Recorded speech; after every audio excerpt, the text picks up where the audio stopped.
Hi, would you like to improve your English vocabulary ASAP? Welcome to Jen's Jyugyou. My name is Jen, and today I'm going to help you improve your English fluency and vocabulary by teaching you 15 common acronyms in English. An acronym is a shortened way of expressing something by taking the first letter of each of the words to form a new concept. Sometimes acronyms are said as new words, such as ASAP, and sometimes they're just said each letter, like DOB. Let's take a look at these and some other common acronyms and their meanings in English. Our first example is ASAP. ASAP stands for as soon as possible. If you want somebody to do something quickly, you want them to do it ASAP. You might hear your boss say, "I need that report on my desk ASAP." Our second acronym for today is DOB. People don't typically say DOB when speaking, but it's something very common that you will see written if you are filling out some forms or some documents. DOB stands for date of birth. So if you are getting your driver's license or filling out some paperwork for the doctor or so on, you might have to include your date of birth, your day, the month, and the year you were born. Acronym number 3 is FAQ or FAQ. What this is frequently asked questions. So oftentimes you will see this on a website for a company. There's usually a section called FAQs, frequently asked questions about that company or about a product from a particular company. And you can read the frequently asked questions and the answers provided by the company. Acronym number 4 is SIN. Again, if you're filling out some kind of paperwork, maybe for your job or for your income taxes, you will probably be asked for your SIN number or just your SIN. SIN stands for your social insurance number.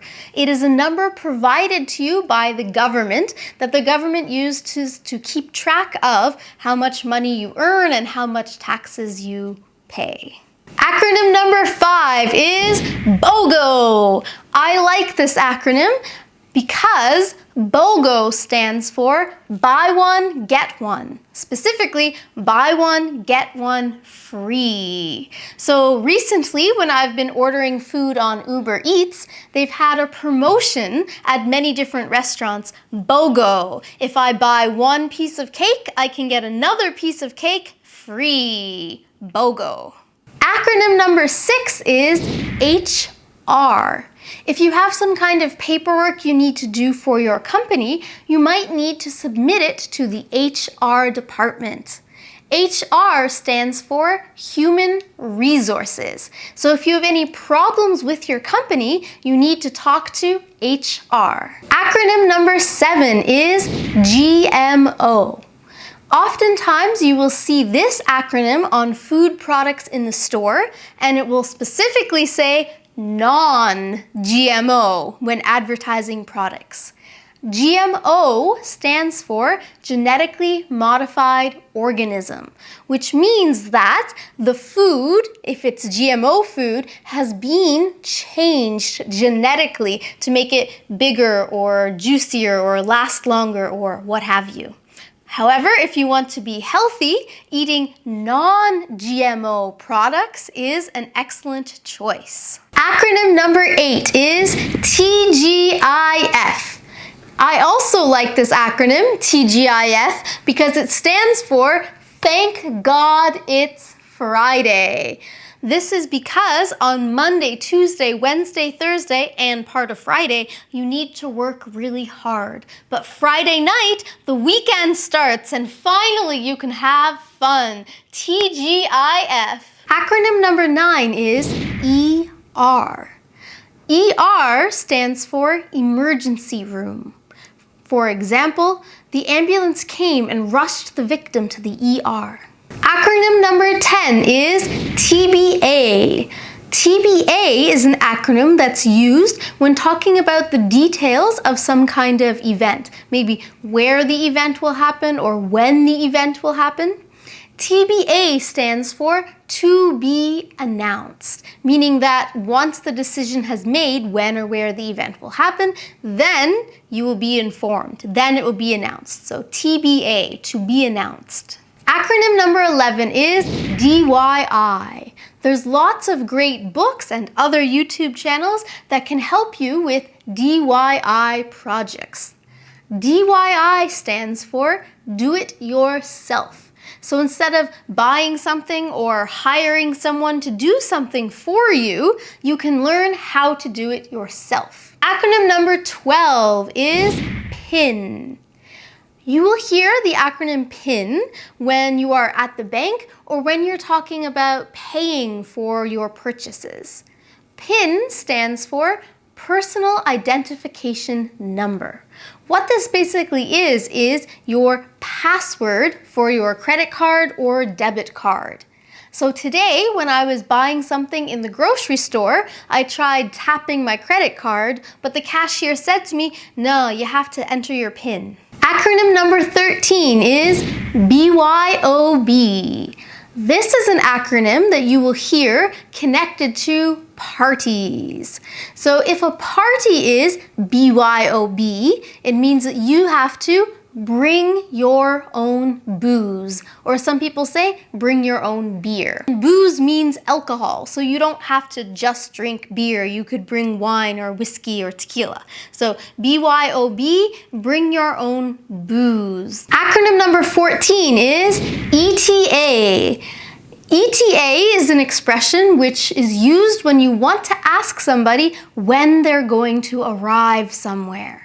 So ETA means your estimated time of arrival. Maybe I'm at a business meeting and I notice my coworker is late and the meeting is starting. So I might text her, yo, the meeting is starting. What's your ETA? Acronym number 15 is HST. This acronym is very specific only for Canada. This is an acronym that you see when shopping. You might see it on signs, or you'll see it online, or maybe you'll even see it on your receipt. HST stands for Harmonized Sales Tax. So when you buy something, you have to pay taxes on most items that you buy.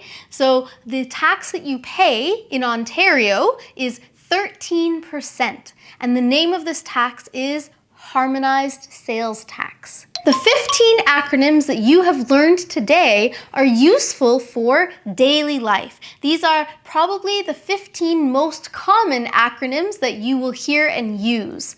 However, if you'd like to learn about acronyms that are specific to texting, please check out a video that I've made about that over here. And now it's time for question of the day. I have 2 questions for you. The first question is, tell me about a time that you did a DIY project. And the second question is, tell me about an experience you have had with BOGO. Let me know in the comments below. A bonus acronym for today's lesson is CTA. At the end of a presentation or at the end of a YouTube video, a content creator or speaker will usually have a CTA.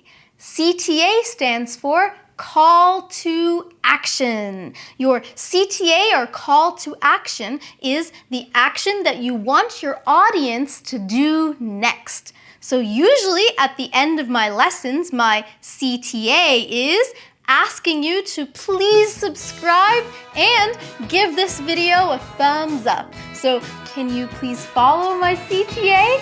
Thanks so much. Good luck with your English studies, and I'll see you in the next lesson.